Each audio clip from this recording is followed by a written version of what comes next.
मेरा नाम निरूप रेड्डी है। मैं हूँ तेलंगाना का, हैदराबाद का। हम 10 साल 2004 से लेके 14 तक तेलंगाना का अलग राज्य को लेके हमने मूवमेंट चलाया है।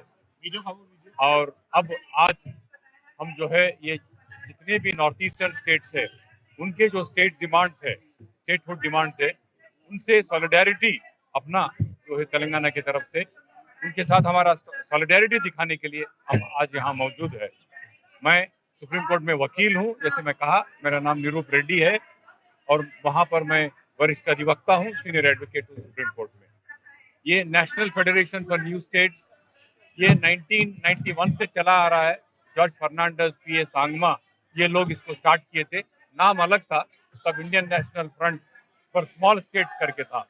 जब तेलंगाना वाले इसमें जुड़े, जब तेलंगाना बनेगा तो 4 करोड़ का राज्य बनेगा, तो इसमें जो है 4 करोड़ का जो आबादी है वो कोई स्मॉल स्टेट नहीं होता। तो इसलिए हमने इसको चेंज करके national federation for new states बनाया। तो आप जानते हैं जब भारत बना तो यहाँ पर 5 या 6 स्टेट थे अंग्रेज के नीचे, बड़े बड़े राज्य थे, और बड़े बड़े जो प्रिंसली स्टेट थे वो बड़े बड़े 5 या 6 थे, लेकिन 500 से अधिक छोटे छोटे रजवाड़े थे।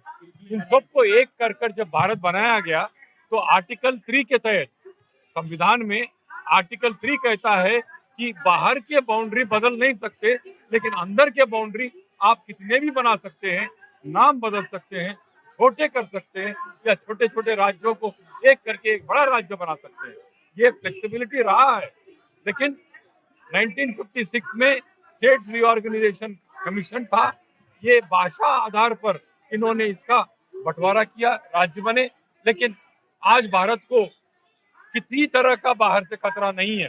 लेकिन अरुणाचल प्रदेश में हम देख रहे हैं, लेकिन अरुणाचल प्रदेश से ज्यादा आज प्रॉब्लम्स आ रहे हैं महाराष्ट्र और कर्नाटका को लेके, असम और मेघालय को लेके, तेलंगाना और आंध्रा को लेके। ये इंटरनल बाउंड्री तय करने के लिए जैसा स्टेट्स रीऑर्गेनाइजेशन कमीशन रहा 56 में, एक परमानेंट कॉन्स्टिट्यूएंट असेंबली के डिबेट में कहा गया था कि एक बाउंड्री कमीशन रहना चाहिए, क्योंकि आप भारत को एक बना दिए, लेकिन जो इंटरनल बाउंड्रीज है इसको आपने ऑर्गेनाइज नहीं किया, आपके पास समय नहीं था।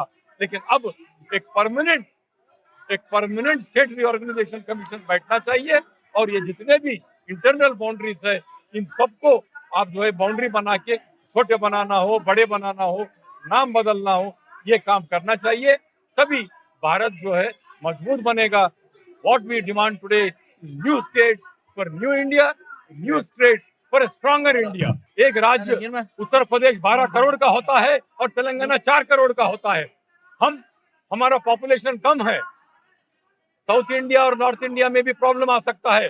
साउथ इंडिया का पॉपुलेशन कम है, साउथ इंडिया का डेवलपमेंट बहुत आगे है, लेकिन फंड जो है पूरा नॉर्थ इंडिया को जाता है। तो फंड कोई भी स्टेट हो 2 करोड़ से ज्यादा नहीं रहना चाहिए। वो 60 स्टेट बने, 70 स्टेट बने, 100 स्टेट बने, कोई भी स्टेट अगर आज आप सस्टेनेबल डेवलपमेंट की बात कर रहे हैं। सस्टेनेबल डेवलपमेंट तो छोड़ो, बीजेपी गवर्नमेंट सरकार है, ये बीजेपी गवर्नमेंट आरएसएस चलाता है। आरएसएस अपना ऑर्गेनाइजेशन चलाने के लिए भारत को कितना डिवीजन बनाया, 56 डिविजन्स। अगर आपको एक संस्था को चलाने के लिए 65 जो है 56 अगर डिवीजन बना के आप आपका संस्था चला रहे, देश को 56 राज्य क्यों नहीं बनाते हो? बहुत ही वाजिब सवाल है सर आपका। इमीडिएट क्या भाषा के आधार पर ही होगा राज्यों का पुनर्गठन, या कोई अन्य भी देखना चाहिए? क्राइटेरिया क्या हो, बेसिक क्राइटेरिया क्या हो? नहीं, हमारे जो है हम लोग अटके हुए हैं, इतिहास में अटके हुए हैं। 1910 में 1905 में कर्जन ने बंगाल को अलग किया था, ईस्ट बंगाल और वेस्ट बंगाल को। तब उन्होंने कहा कि जो भाषा बोलेंगे उनका एक आज राज्य रहेगा करके हमने 1928 में नेहरू कमीशन, मोतीलाल नेहरू कमीशन ने कहा कि जब भारत को स्वतंत्रता मिलेगा तो भाषा आधार पर हम इसको करेंगे।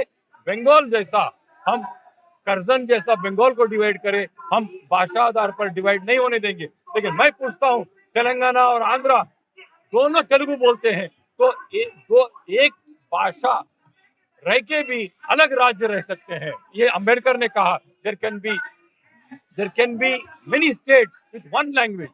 निरूप जी ने बिल्कुल ठीक कहा कि भाषा ही एकमात्र क्राइटेरिया नहीं हो सकता। हाँ, भाषा एक क्राइटेरिया है, मगर हमें लगता है कि सबसे ज्यादा इम्पोर्टेंट जो है वो ये है कि उस देश की, उस प्रांत की जो डिस्टिंक्ट कल्चर और डिस्टिंक्ट हिस्ट्री है। जैसे गोरखालैंड के बारे में आपने मुझे पूछा, तो गोरखालैंड क्षेत्र जिस जगह में हम लोग मांग रहे हैं वो इस समय वर्तमान बंगाल में है, मगर बंगाल के साथ उसका जो इतिहास है या जो उसका कल्चर है या जो उसकी संस्कृति है उसका कोई भी मेल नहीं खाता। हमारा इतिहास अलग ही इतिहास है, बंगाल का इतिहास अलग ही इतिहास रहा है। हमारी एक डिस्टिंक्ट आइडेंटिटी है, हमारी एक डिस्टिंक्ट वजूद है, हमारी एक डिस्टिंक्ट पहचान है और हमारी एक डिस्टिंक्ट हिस्ट्री है, अलग इतिहास है और हमारा कल्चर भी अलग है, हमारी भाषा भी अलग है, सब कुछ अलग है, हमारा ज्योग्राफी भी अलग है। मेरे कहने का मतलब हमारा ये डिस्टिंक्ट कल्चर है, डिस्टिंक्ट आइडेंटिटी है, डिस्टिंक्ट हिस्ट्री है और ये सब के कारण हम चाहते हैं कि हमारा गवर्नेंस भी इस कारण से अलग से हो। नए राज्य बनाने का ये एक बहुत इम्पोर्टेंट माप है। हम यही कहना चाहेंगे कि भारत को यदि सशक्त करना है तो भारत के हर एक जन समूह को सशक्त करना होगा। ऐसा नहीं होगा कि कोई कोई जन समूह का रिप्रेजेंटेशन ही नहीं है, उनका गवर्नेंस में पार्टिसिपेशन ही नहीं है। तो अगर जितने जन समूह हमारे कमजोर रहेंगे, भारत भी समग्र रीति से उतना ही कमजोर रहेगा। जब तक प्रत्येक जन समूह, प्रत्येक व्यक्ति सम्मिलित नहीं होगा तब तक देश भी मजबूत नहीं होगा।